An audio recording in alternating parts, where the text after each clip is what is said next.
You think of Hong Kong, and you picture one of the most vertical, advanced cities on the entire planet. But what we're going to talk about today is how a completely routine renovation on an older apartment complex turned into something straight out of a disaster movie. We're going to unpack exactly how a simple project spiraled into one of the city's worst nightmares. And the stakes here couldn't be higher. This wasn't just a fire. It was an absolute catastrophe that claimed at least 44 lives. That number right there tells you everything you need to know about the severity of what we're about to get into. So, let's set the scene. It's November 26, 2025. Hong Kong's emergency services are facing a fire so intense, so out of control, that it was escalated to a level 5 alarm. Now you have to understand, that's the absolute highest level. It's the all hands on deck, this is the worst case scenario alarm reserved for only the most devastating events. The fire was at Wang Foot Court, a big residential complex from back in the 80s. What started as a small fire on some scaffolding didn't just burn one building. No.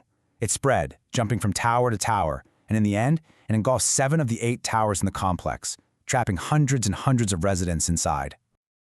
This, of course, leads to the massive question. How could this possibly happen? I mean, how does a little spark on some scaffolding become a multi-tower inferno in just a matter of minutes?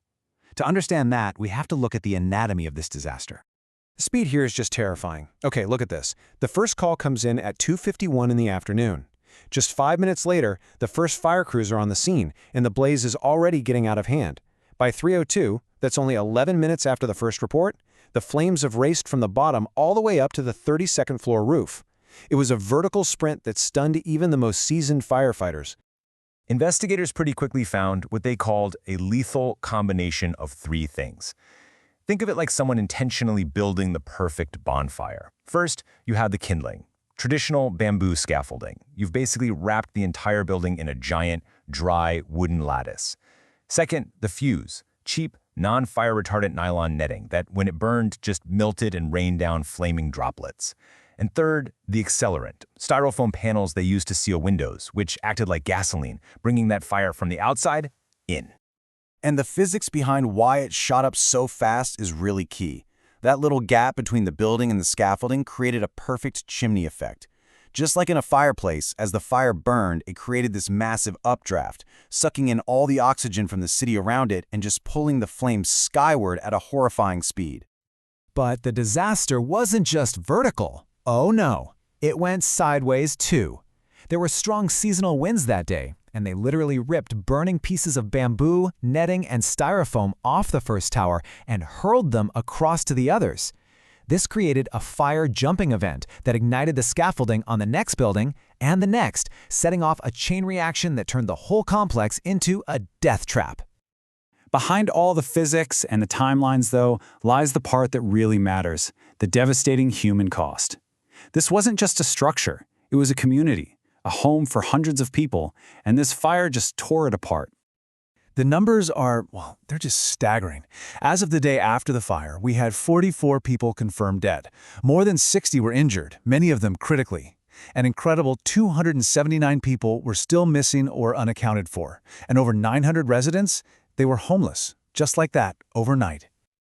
You know, statistics can sometimes feel abstract, but then you hear a story like this one.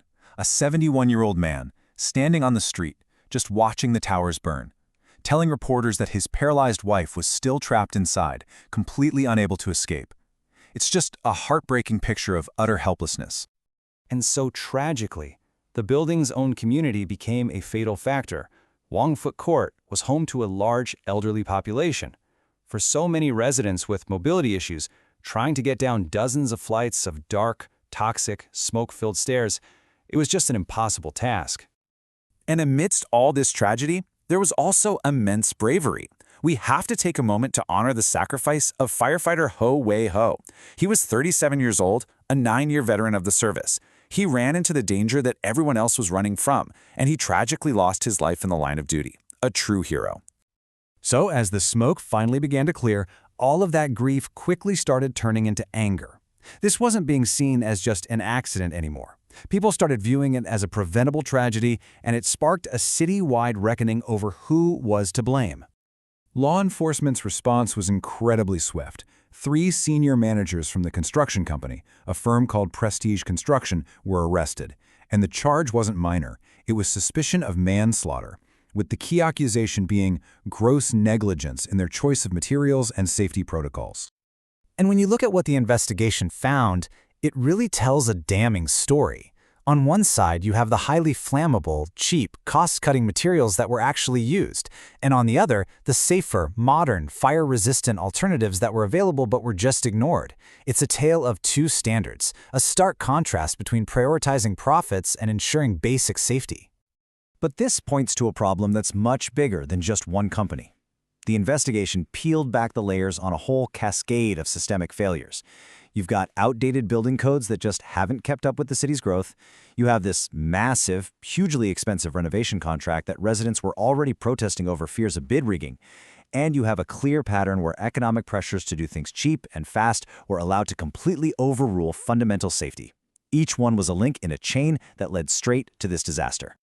And that really brings us to the final crucial thought here. The tragedy at Wang Fut Court is a Hong Kong story, yes, but it holds a lesson for all of us. As our cities grow taller and more complex, have we forgotten to pay attention to the fundamental, ground-level risks that can bring it all crashing down? It's a sobering question, and it's one that every major city in the world now has to ask itself.